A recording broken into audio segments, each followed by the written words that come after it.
All right, our first question comes from Colleen, and she writes to us from Minnesota, and she says, how do I create a business that will become a legacy so that after I leave this earth, it will provide for my family?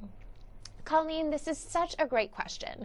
So many times as we get a little bit older and a little bit more mature, we start to think more bigger picture. We start to think not only about the day-to-day and making rent, but how do you create a legacy? How do you create something that can outlast you and hopefully provide for your children and your children's children?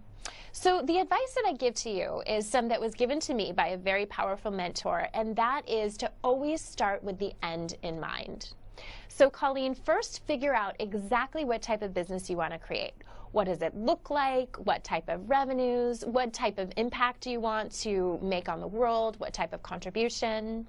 And then once you have that vision and you have that identified, peel it back and let's start with something manageable.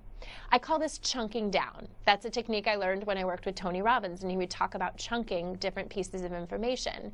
So have the big vision, have the end in mind, but then let's chunk it down to something manageable.